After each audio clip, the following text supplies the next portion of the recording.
What's up, guys, and welcome back to another episode of The Torrent, a podcast giving you discussions on music, movies, TV, and video games. I'm your host, Nick, and I'm joined, as always, by Alan and Matt. Guys, how's it going? Going well. Very excited to celebrate the birth of America coming up in a couple days here. So, Born into freedom. yeah. God bless the USA. Matt, how you doing? I'm doing great. I'm also really excited for 4th of July. God bless the troops, you know. Did you guys? That's gonna be great. Truck, yeah. Yeah. Did you say truck, yeah? I did. I've never heard that. That's funny. Do you guys have any 4th of July traditions, like stuff you normally do? I have a shirt with 3 wolves on it that says Freedom's Call, and it's just like the American flag in the background. That's And incredible. I wear that, jean shorts, because jean shorts are the most American thing in the world. Jeans Yeah, are the dude. most American thing, period. I love Like, that. yeah, denim? Yeah, for sure. Yeah. And then I got my red, white, and blue socks, so Nice. it's my tradition. That's a solid outfit. Yeah, I'm excited. Can you send us some pictures? Yeah, I can throw them up onto Twitter. Let the ladies see it. I'm actually sad to say my normal tradition is going to Nick's house and watching the fireworks. I'm sorry I won't be able Yep. to do that this year. It's been a minute. It has. I'll have to plan on that next year. That would be great. Yeah. Do you set them off at your house, Nick, or you watch them somewhere? No, my parents usually have a giant party and they invite family or friends, but where they live right behind the local town hall area, and that's where they usually set off fireworks in our town. So we literally just sit in the backyard and look up, and there's like front row seats to a fireworks show. So that's what we usually do. Cool. And very good fireworks. Yes. Really great. Yeah. Yeah, last year my neighbor was shooting off fireworks like in his backyard, and the whole box, I don't know if you were there for that, Matt, the whole box tipped and the fireworks launched across like 3 yards and like hit my other neighbor's deck. Yeah, but nothing else, right? Oh, that was scary. Yeah. It was like a war zone. People were like screaming and stuff, and there's like smoke all over, fog of war. Tables were being flipped. Yeah. TVs were being looted. There was looting.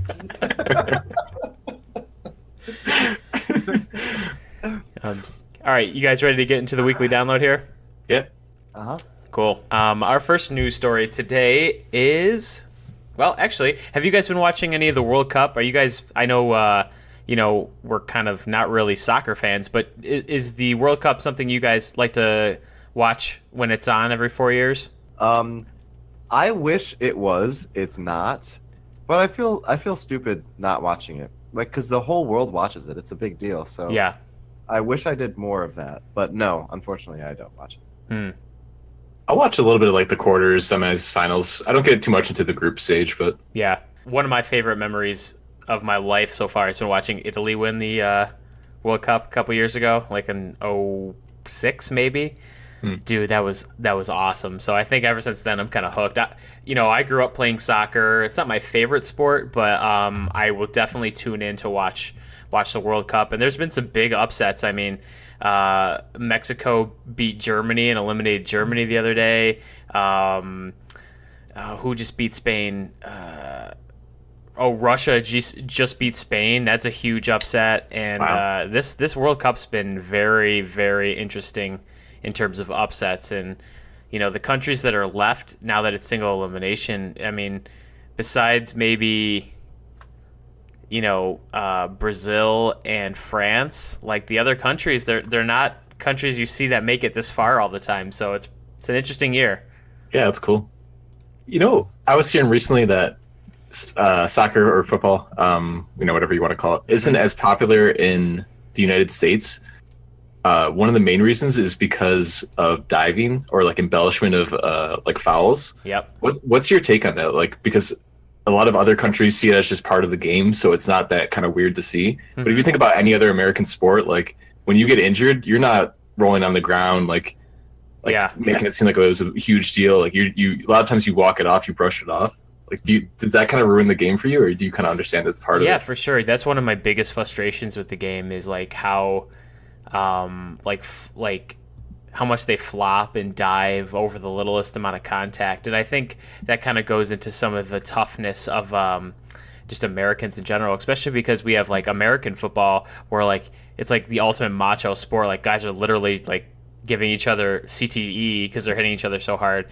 And when a guy like pats you in the back and then the other guy on the other team falls to the ground and pretend like he broke his ankle or something, it doesn't really play well with American audiences. I think if there was the passion and the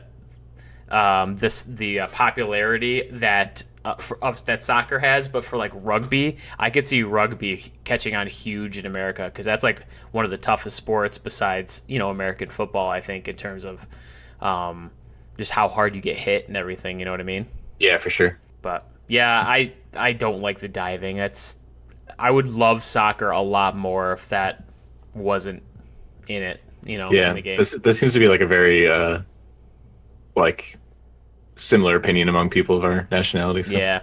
All right, moving on to some movie news here. Wonder Woman 2 is filming currently. Matt, you live in the DC area. I heard a rumor they're filming in around where you are. Yeah, they're in Georgetown in DC and in Alexandria. And one of my friends was sending me pictures of where they were all set up and how they were. There's a scene where they were going over a ledge, and they had all these like I don't know, like, not mattresses, like padding kind of thing. Yeah, like crash mats at the bottom. And she was sending us pictures of it. It was so cool. And on the down low, I have a pretty close friend who is like an extra in the background. Ooh. So what's the time period of this again, of Wonder Woman? Is it like 70s or something? 80s. I think they're doing 80s this year. Yep. Or this time around.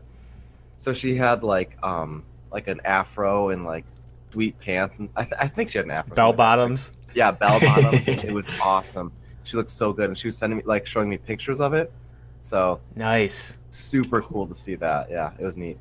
So I take it you haven't seen like driving to and from work. Have you seen like streets blocked off where they're filming? Have you like seen anything of that? Not that I know of, but the way I get to work, they wouldn't do it near there because I'm on like expressways and interstates and stuff. Gotcha. But a lot of people have, and it's been pretty cool. It's been big buzz around here about that. So yeah. Now I did see some set photos, and there was a little short video of Gal Gadot who plays Wonder Woman being pulled by like this cable pulley, but she's sitting as if she's riding something, but she's not really riding something. So a lot of people are speculating that they're going to go and they're actually going to pull off the invisible jet, the famous invisible jet from Wonder Woman. Wow. I didn't think they would ever go this route, but just because of how realistic they want to make superhero movies now. But if she's got this really weird invisible jet, is that going to fly with audiences? Like, what do you guys think about that? Like, how is that not going to look super goofy? I know. I can't picture it looking serious and intense. Like, it just seems like it's such a silly concept. But yeah, maybe they'll pull it off. I'd be hard pressed to see them do it, but yeah, I feel like that might have been like a joke picture, like a leak or something like that. Yeah, because that just seems like such a ridiculous premise. I agree, but that like, is part of the lore of Wonder Woman. So that's so weird, though. Yeah. Who came up with that? Who was like, "Yeah, let's add that in. That's a good idea." Dude, comic book lore is crazy sometimes. Yeah, that's bizarre. My guess is what they're gonna do is they're gonna set up a sequence in the movie where it's going to be like an homage to the Invisible Jet without really doing the Invisible Jet. I think it's going to be something like that. It's going to be played for a joke because even like back in the day, she would ride the jet, but she wouldn't be invisible herself. So it would just be like her floating in the midair, you know? Yeah. Did you guys ever see that? Wait, what? I was going to say, it reminds you of like SpongeBob with a Mermaid Man and our Uncle Boy. Yes, exactly. It's just That's like funny. That's all I'd be seeing. I wouldn't be able to unsee that. Did you guys see that Family Guy like quick skit where it shows Superman flying up to Wonder Woman and he's like, "Ah, I see you're flying the invisible jet," and she's like, "Actually, I'm in the lavatory of the invisible jet." He's like, "Oh," and she's like, "Yeah, sorry," and she like pulls her pants up and walks up to the front and he's like, he like slowly flies up next to her and he's like, so I couldn't help but notice you didn't wash your hands. Sick. That's funny. Yeah. It's a weird premise. I hope it's not true because that would be weird. Yep. Agreed. Guys, we played Rocket League a couple weeks ago, and I know they're doing the whole summer theme thing, and we're all up on that Glide by Stephen Walking that we mentioned last episode. And guys, I guess I forgot about. No, I didn't forget about it, but I forgot how fun Rocket League is. You know what I mean? And I'm back on the bandwagon. Like, I can't stop playing it. I'm trying to get those shells. I'm trying to get all the customizable things. Like, I'm just playing it. Just like I stopped playing God of War so I could play Rocket League. Like that's where I'm at right now, guys. I'm back in it. Why didn't you tell me that? I've been doing the same thing. Like I've been doing the same thing by myself. Oh my gosh, I've been doing ranked and stuff like that. Do you guys want to play right now? Let's stop the podcast. Let's go play right now. Sorry, everyone. We'll be back. Sorry. Wait, we've seriously all been individually playing Rocket League? Yes. That's so funny. Wow, we're the worst friends. Oh my God. Wow. Okay, that's so awesome. Yeah, it's been so fun. Yeah. And Yes. the reason I think it is because even losing in Rocket League is fun, and you can have good vindicating moments where like even if you lose 6-0 and like you get 3 awesome saves and you get that like savior mark, like that is fun.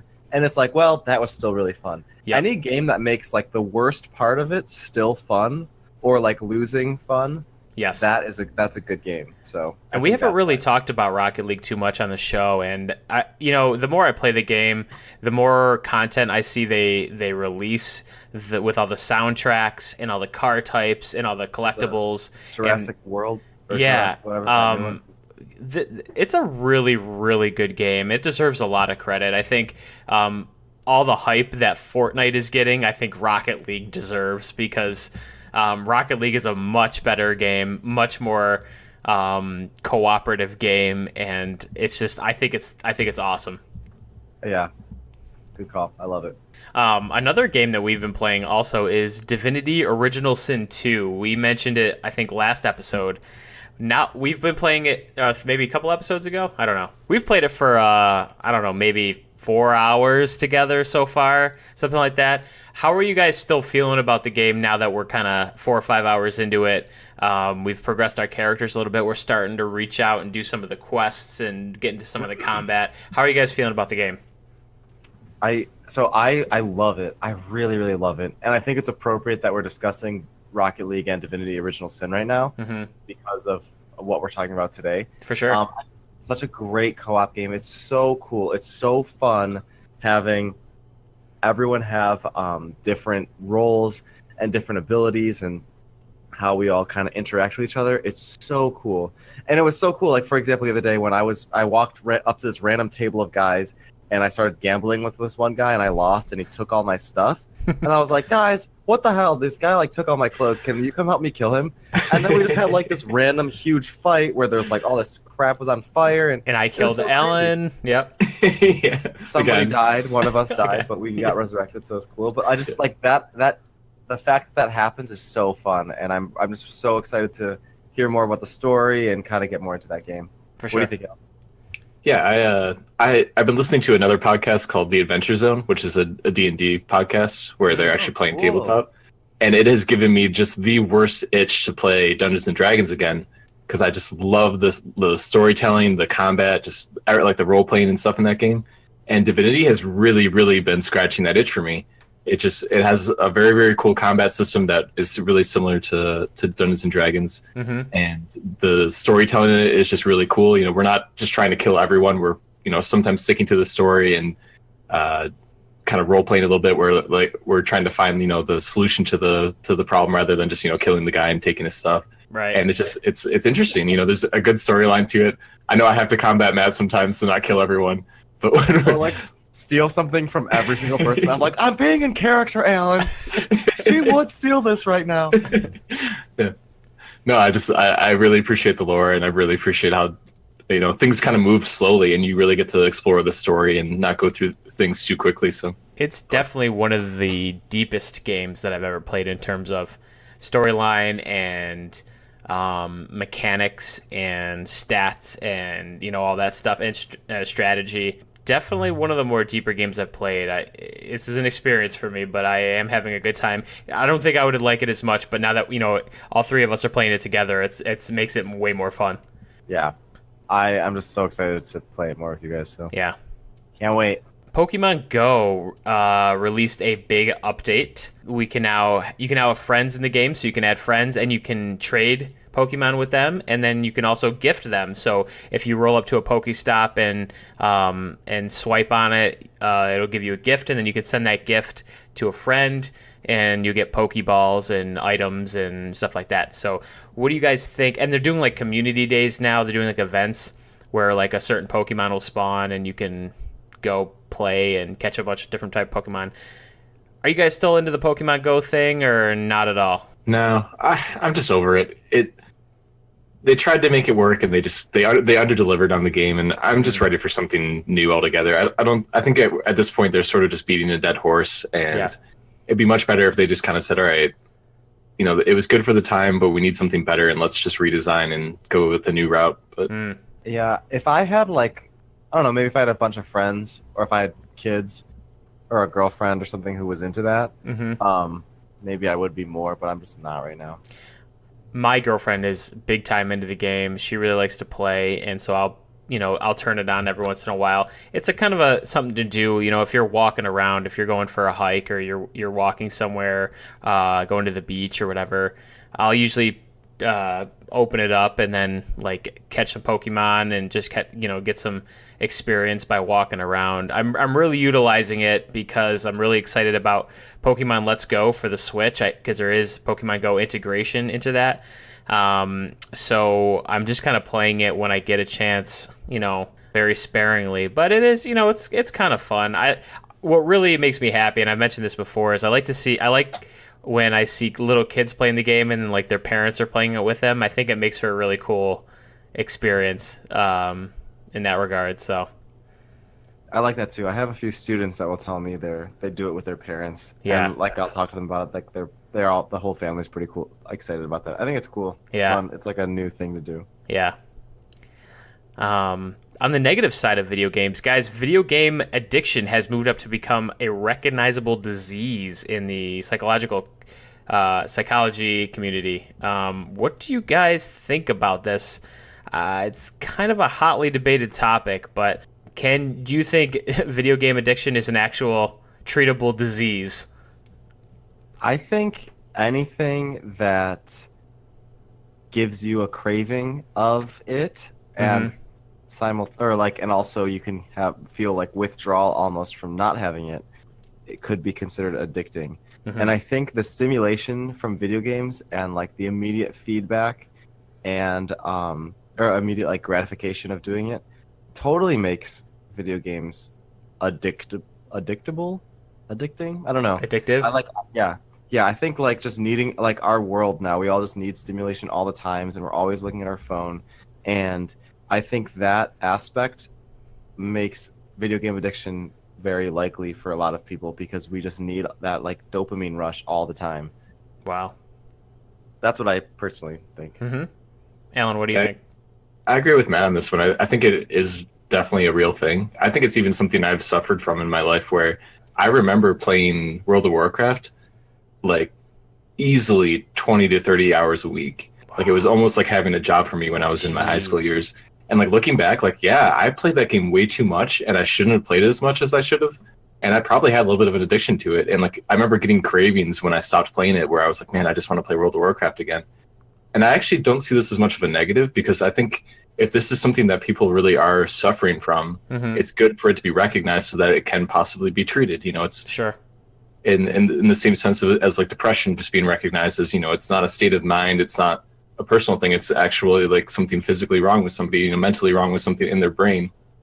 It should be something that's treated and something that's taken seriously. So I'm not sure how I feel about this. Like, you guys make strong arguments that, and I'm sure there's science to back it up. I don't know. There's no, like, it's not like a drug where, your body is, involuntarily craving it, I guess. But maybe it's a psychological thing. So maybe it's just a completely separate, kind of thing. So I could see it being that. I want to do some more research and really read into the subject a little bit more and get a better opinion. But just at face value, video game addiction kind of sounds, as a disease, kind of sounds silly to me. But I'm sure there's some definite credibility with it. So like I said, I want to research it a little bit more. Yeah, I think it's one of those things you got to be really careful with, because it could be something that gets like overdiagnosed, similar to like, ADHD was a huge thing where, all of a sudden everybody had ADHD when really it was like, no, I think you're kind of misunderstanding what it really is. So hopefully it's not something that's taken lightly. So Yep. I was gonna add more to that. You guys summed it up going. pretty well. No, I was like, Alan, that was a good point about the ADHD thing. Also, like, everyone basically is gonna have ADHD if we're all glued to our phones all the time and we can't even stop at a red light and be bored for the 30 seconds that we're at a red light. So Yeah. it's really interesting. I'm excited to see kind of like what happens in the future with these kinds of things. But I do think I think that could be a real thing, video game addiction, and I don't know. I'm just interested to see how we could treat that. So Yeah. who knows? I know what a lot of people have been doing. They've been doing, especially with their phones, like they've been literally unplugging. They'll like shut their phone off, put it in like a safe, and like give the key to somebody else, and then just hang out for a month or a week or whatever, and just kind of like unwind and just say like, you know what, I don't need my phone. I don't need to look at social media, whatever. They've just been kind of resetting themselves, and I think that's been helping a lot of people. yeah. I do that sometimes. Or I try to. Mm-hmm. Yeah. If I'm out with friends and stuff, and I just try to focus on that. So Just helps you live in the moment and stuff. You know what I mean? Like, just worry about. You don't have to worry about posting pictures to social media, and you know what I mean. Yeah. I like that. Cool. All right, let's move on to some music picks here. I'm going to start us off. We've been talking about country music past couple episodes. I'm going to continue the streak of country song. Now, I'm going to preface this by saying this really flirts with the idea of country music because it's not traditional country. It's not anything that Alan has put up in the past in terms of music picks. This is, and Matt, this one's specifically for you because I think this might be your gateway into country here. All right, cool. This artist is a country artist at heart, but the sound, his guitar playing, his song structure, his vocal tonality, it's very 90s alternative at the same time. Like very much a little Third Eye Blind, a little like singer-songwriter kind of in the 90s. And I've really grown to love this artist. I cannot stop listening to his album. And so I picked Ledges by Kody West. His album is called Green. I highly recommend any of the listeners out there to listen to this entire album because it is fantastic. He's only playing like he's from Texas. He's only playing like local shows in Texas. I don't think he's doing any tours outside of the state, but he's on Spotify. He's on YouTube. Go check him out. I tweeted at him earlier today from our Torrent podcast account. He liked my tweet, so that's fine. Go check out Kody West. He's fucking awesome. Fun fact: Kanye West's little brother is actually Kody West. So. Well, this is not Kanye's little brother, but cool. No, it is. So check him out. If you like Kanye, you'll like Kody. So. Do they have different dads and moms? Nope. What's next, brother? Different parents? Yeah. Nope. What do we got? What do we got next? Moving right along. Moving. The next one I had on the list was this is a throwback jam. This came up on my shuffle the other day, and I'm like, oh yeah, this song. Your Sword versus My Dagger by Silverstein. Old angsty hardcore pop punk from back in the day. Silverstein, obviously, everyone should know who Silverstein is. Just a classic jam, man. This is a throwback, so want to give a shout out to it. Next one up here is to my country fans that actually like the real country sounding stuff rather than the 90s alternative. This is Jason Aldean, new song called "You Make It Easy." Just a cute little love song about a girl that just makes loving easy. She just is so perfect that it's easy loving her. So cute little song by Jason here. Nice. Again with that like nice, cute theme of country music. Yeah. I like that we've gone from, like almost no country songs every week to like 2 country songs now. This is pretty sick. Well, it's not going to last, but it might. Yeah. We'll burn out soon. Yeah. Maybe we'll just be a country podcast from now on. Wow. Okay. Well, it's been great being here, guys. Yep. Okay, so my pick is called "Sit Next to Me" by Foster the People, and I really like Foster the People, so I'm glad. I think this song came out last year. I think it's a perfect song for right now because it's like really kind of chill and cool and like summery. Get summer vibes from it. So, check out "Sit Next to Me." I think it's really awesome. Yeah, that's a good one. Yeah, definitely a solid pick. I love that song. Yeah. Yeah. Right? Don't you get a summer vibe kind of from it? Oh yeah. Like kind of chill beach music, maybe. Yeah, for sure. Yeah. Yeah, I like that. So nice. There we go. Cool. Well, as always, if you want to get in touch with us, you can find us at The Torrent Pod on Twitter and Facebook and thetorrentpodcast@gmail.com. Very soon, I'm going to give you guys a little bit of a preview.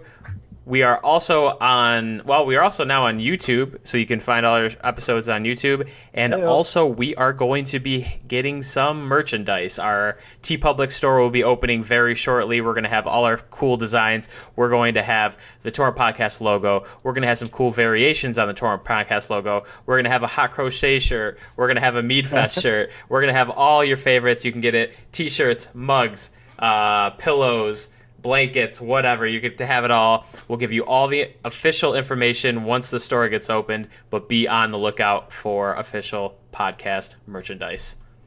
I think the BB shot system is on there too, right? For sure, that will be on there. Yes, the Matt's patented shot system. I'll have to work on my graphic. I have like those like Pinterest graphics or something where it's like information about certain things, and it's all these graphics and information and statistics. Yeah. I have empirical data, so this graphic is going to become true. Nice. So nice. Stay tuned for that also. All the advanced analytics on... there is, dude. And I have like a ratings. It's a whole thing. Just stay tuned. Don't worry. All right. Yeah. Cool. All right, so let's get into the main topic here. Today we are talking about co-op games. Now, let's start the conversation by defining what a co-op game is, because sometimes I feel like it's used interchangeably with multiplayer games, and that might not necessarily be accurate. So why don't you guys give me your definition of what a co-op game is to you, and tell me why they're awesome. Yeah, I think I have a very, very open definition of co-op games. I think any game where you're playing with your friends on your side can really be considered a co-op game, because you're cooperatively playing with somebody that you're friends with, or somebody that you know, or maybe even somebody that you don't know. And when you really think about it, this kind of encompasses all sorts of games: Rocket League, Fortnite, Overwatch. Games that you wouldn't consider co-op games could almost be considered, not usually considered co-op games, could be considered co-op games under my definition. Right. But when I really think of like the core co-op games, I think of games that are designed from the moment they're kind of created to be played with other people. Right. And that kind of falls in the games like Left 4 Dead is really a game that's meant to be played with other people. So there's like the true definition, which is, games that are designed from the start to be played with other people. And then the loose definition, which is, games that in any form you can play with another person. Right. And I think they're awesome because of what I've always loved the most is the social aspect.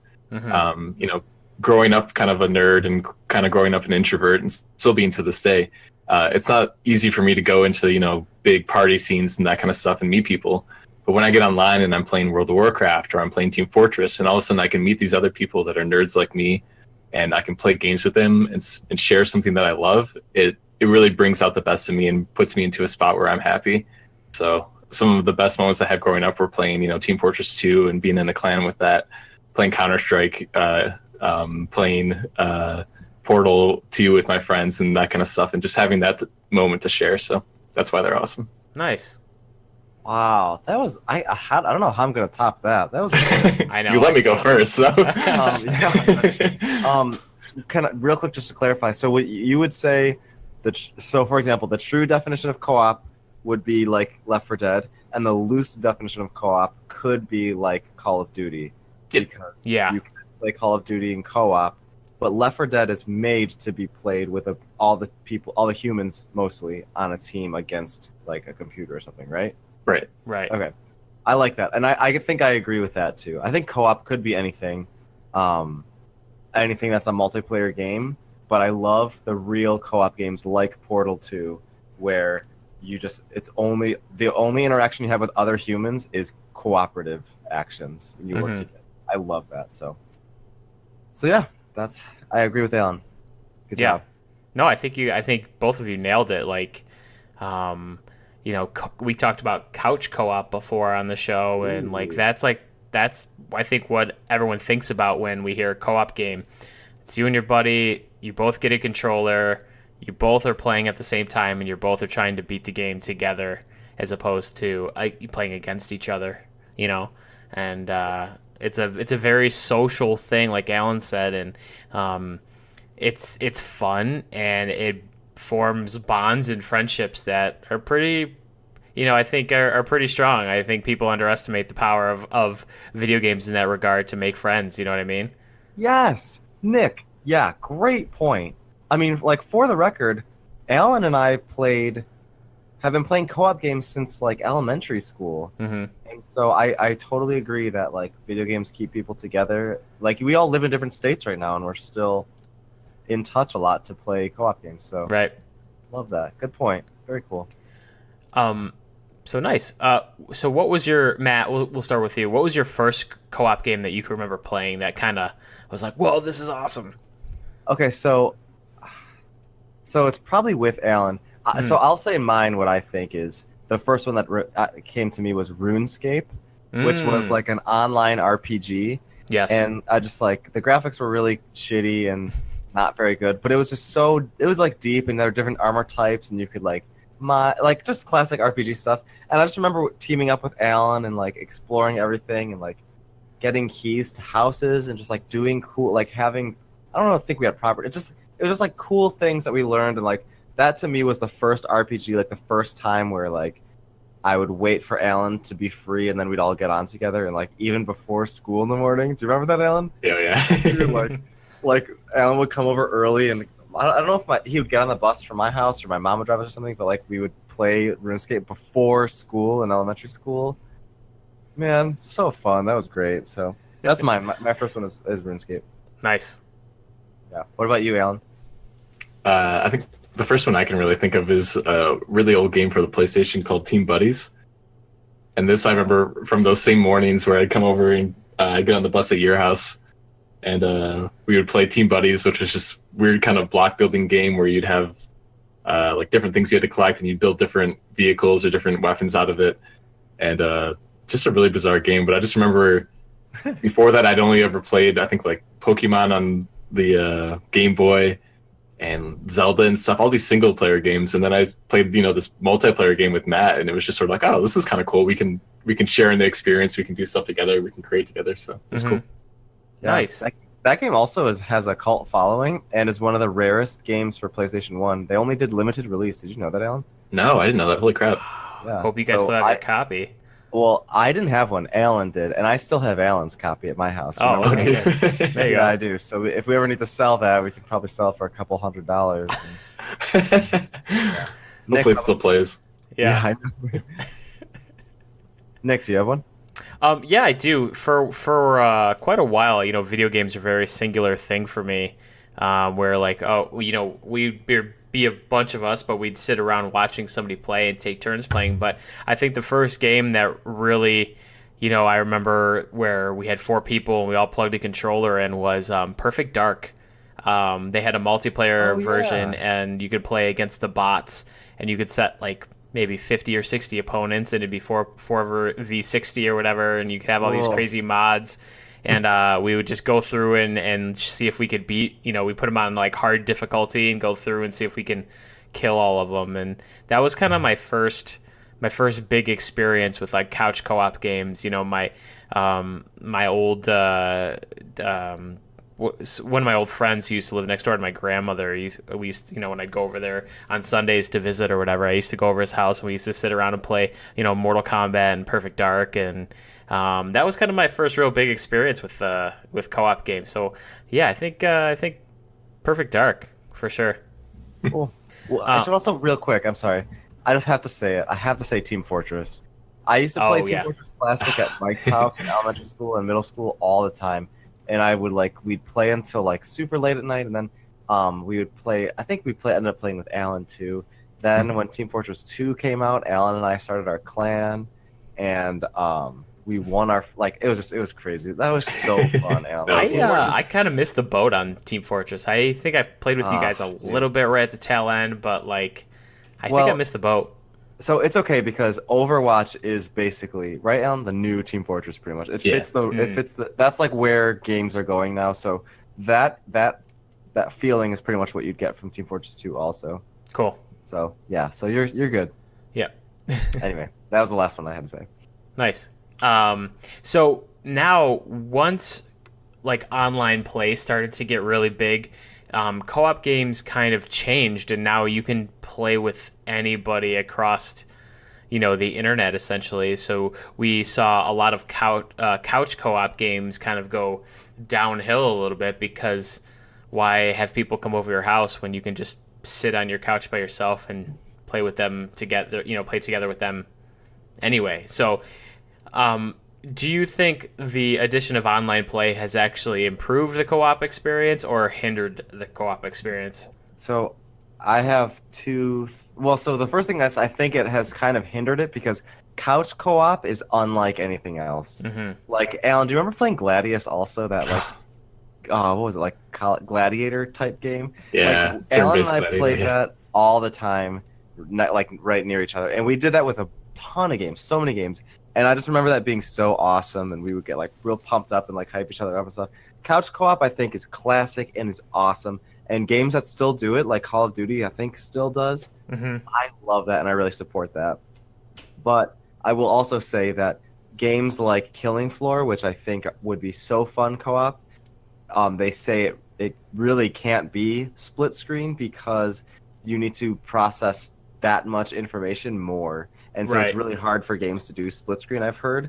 So I like that it's now that there's not as much split screen, the games can be more intricate and more awesome. But I really think couch co-op is one of the best, most fun things. So yeah, and that's a whole nother aspect to co-op games that I haven't really considered, Matt, was this whole split screen element.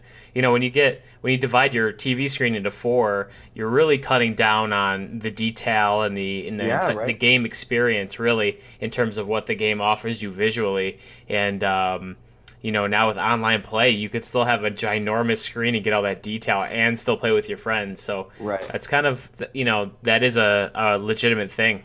Also, have you guys ever heard of this, where if you have a 3D TV, you can, I've seen it on YouTube, you can do split screen but have both images laid on top of each other, and then what you do is you take both left lenses from a 3D set of glasses, put them in one frame, and then take the both right and put them in the other, and then you can play co-op on the same screen. Yes. But with your glasses, you only see your screen. Have you heard about that, Alan? Oh, that's cool. I've not heard of that. Dude, look it up. I think they're showing Halo like that. And some TVs allow that to happen.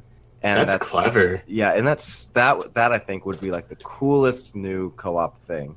Yeah. So they would show the camera lens having the glasses lens moved over it, and you would see one screen, and then they would take it off, and you could see both laid on top of each other, and it looks horrible when you just look at it, but with each set of glasses, it looks great.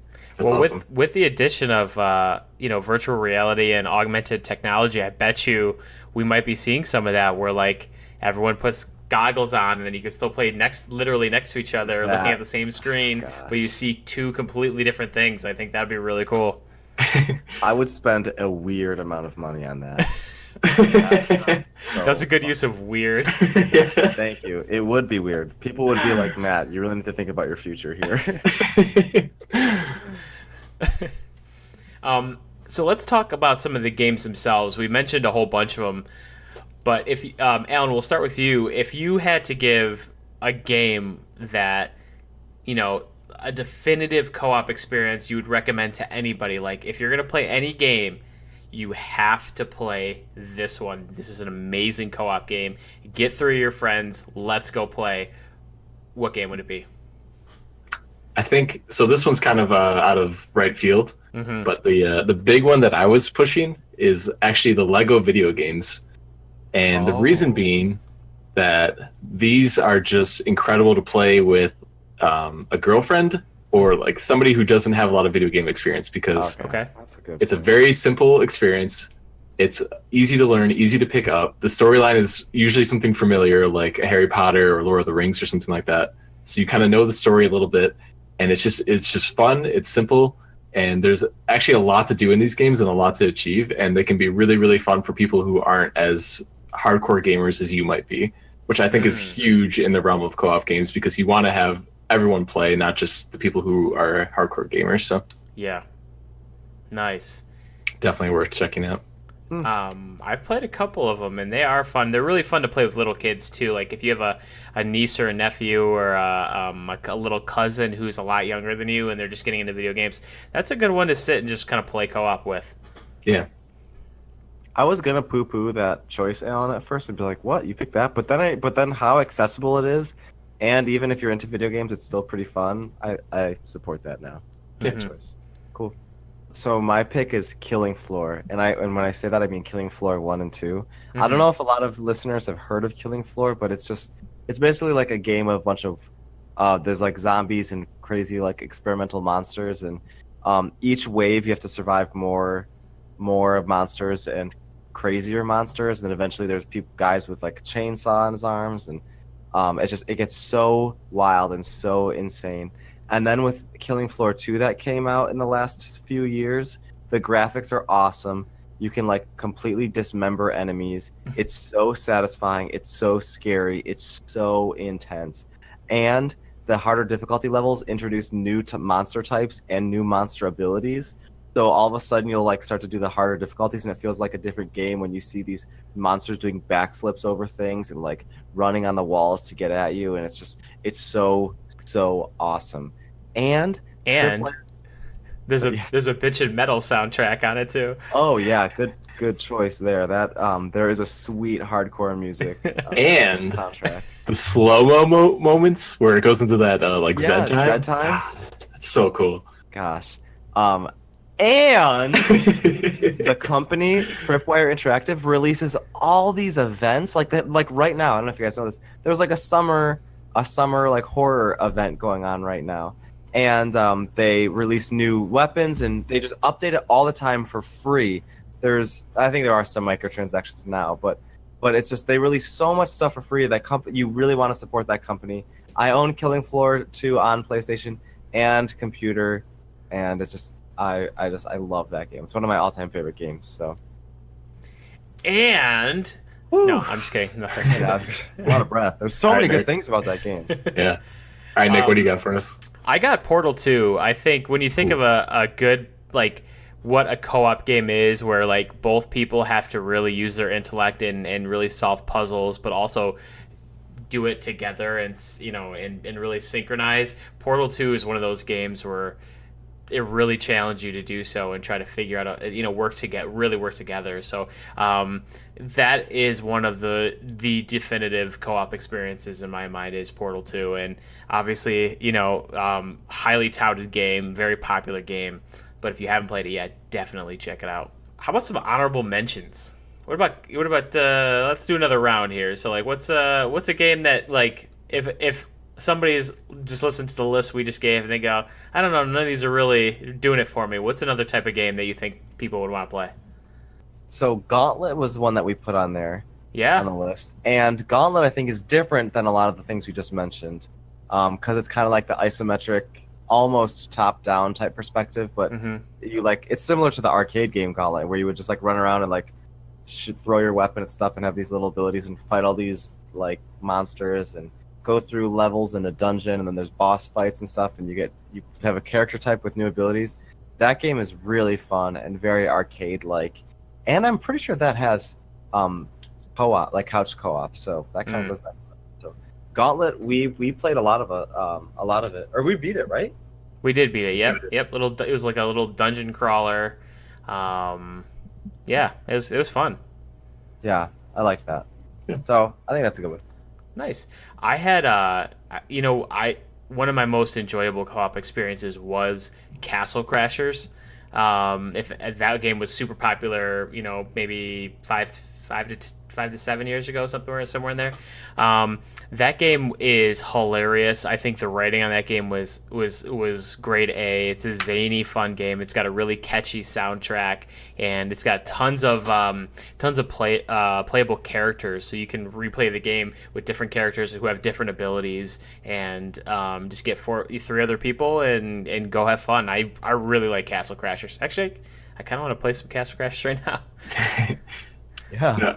No, I agree. I love the humor in that game too. Yeah. It always takes itself so jokingly. It never takes itself seriously. You're always just kind of laughing and chuckling at the little things they throw in. So definitely a good one to check out. Yeah. One that me and Matt have been playing recently that I've really enjoyed is called Ibn Ab. And this is just a very, very simple 2D side-scrolling platformer game. Plays a lot like you would almost kind of imagine like Mario sort of playing. Okay. But you have this really, really cool interaction where you kind of split the gravity along the map. So there's gravity pushing downwards on the top, gravity pushing upwards on the bottom, and your two characters can kind of flip sides, and it adds a whole another dimension to how the game plays, and you interact with each other, and there's different physics where the two characters interact, and it really creates a really interesting platform type game. Oh, so, wow, cool. I think if you liked Portal 2 and if you understand that it's going to be a little bit far less graphically intense than Portal 2, it plays really similar to how Portal 2 plays. So. Oh, cool. All right.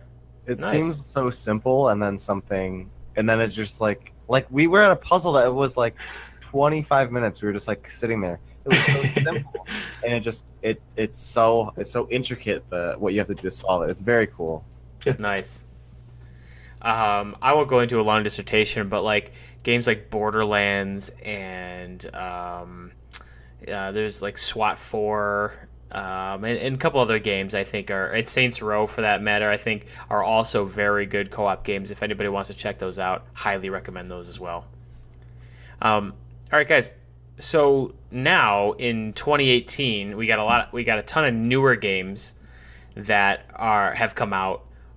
What do people who kind of go like, no, I want the latest and greatest, like I don't want to go buy an old game, I want to play what's happening right now. What are some of the great co-op games that people are playing right now that they should check out? One of them that I played all the way through and to beat the DLC is Overcooked. Okay. And that's like a party game. In fact, I think you can only play that couch co-op. I don't think you can play it online. But Overcooked is a game where there's like you have to like cook a bunch of food really fast. And people will like order food and you have to like make it and cook it and walk around this kitchen, and lots of times the kitchens are laid out very stupidly on purpose so that it's like a puzzle to try and solve it. Or like in one of them, like there's an earthquake and then the rooms separate and you can't go back and forth, so you have to like figure out how you're going to do what you're going to do, and you have to get ready for that stuff. There's one with like ghosts move all the stuff. So Overcooked is like a really cool, fun party type cooking game. So definitely play that, especially if you have a girlfriend/boyfriend and you really want to test the relationship. So that will do it. It's a good dry run for working together. Yes, it is. Yeah. We had one night where we played this for a little while, didn't we? We did, yeah. It was definitely a high intensity game for sure. Yeah. It gets crazy. Like some of the levels are just ridiculous. They really are. Yeah. My up and coming is I think this just went live recently, is Don't Starve Together. It was in beta for a little while, right, Matt? Yeah, early access. Early access, and it is released now, I think, right? Yeah. I believe so. I'll double check.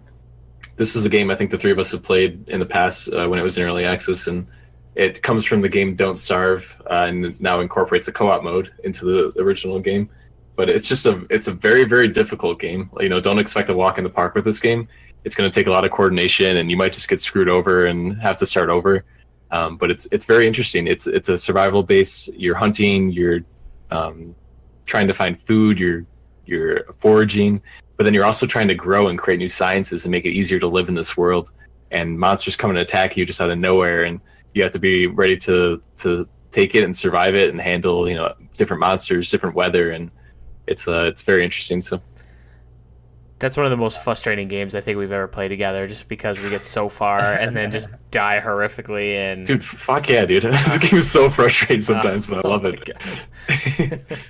But no, that's a good pick. Yeah, nice. So mine, I think I mentioned this off the top of the show, but we've played game. We've mentioned Divinity already. We've mentioned Monster Hunter World. We've played a lot of. I think right now everyone should definitely check out Rocket League. I'm going to pump that game up a little bit more. I think if you're a big sports fan and sometimes you play online Madden or NHL or whatever, it's okay. People are kind of dicks on there, but Rocket League I think has a pretty decent community and everyone's pretty chill, and you get that sports aspect, but also in like a cool, crazy scenario where rocket-powered cars are hitting a soccer ball into a giant net. Like, it's a fun game, and it's awesome. And we've talked about the soundtrack, and the soundtrack to that game is incredible. You can go on Spotify and look up the official soundtrack and have a dance party because it's so, it's just bumps. You know what I mean? Like, it's just a fun game. So, Rocket League is obviously my pick. Check that game out. Yeah. So, any final thoughts, guys, on co-op games as a whole? I think co-op games are like the reason I still like video games. Yeah. I think if it weren't for co-op games, I would probably not play video games very much. So there's a couple game types that came out for a while, and those have kind of gone away recently, but there were these licensed video games that came out with movies. I don't know if you guys have ever played them. I used to have a Star Wars one. It was like Star Wars Episode 3, the official video game, and then like Lord of the Rings. All three Lord of the Rings movies had their own official version, and you pretty much it was like a beat 'em up, and you pretty much take like you pick a character. Like I think in the Lord of the Rings ones, you could play as Aragorn, Legolas, or Gimli, and then you can upgrade them, and there's like combos to learn, and those were I have to look up the name of those specifically, but those were super fun games to play co-op. I remember playing with my cousin a lot where I would be Aragorn and he would be Legolas, and you just literally play a mission from the movie, and they would kind of intercut the cutscenes from the movie within the game based on where you were. And I know a lot of people poo-poo on licensed games, but like officially licensed games, but I had a really good time with those. Did you guys ever play anything like that? Alan, I think we played the Lord Is of the that Rings.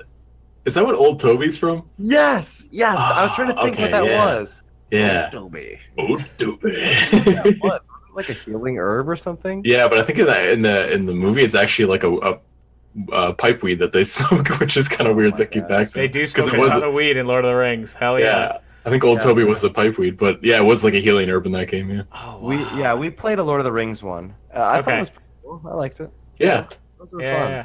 Cool. So yeah, guys, go check out some co-op games. Let us know what you think. Next week on the show, we're kind of right in the heart of summertime, guys. We're living it up. We're going to pool parties. We're having cookouts. We're doing peak summer. We're in peak summer right now, guys. So I think next week on the show, we haven't had a draft in a while.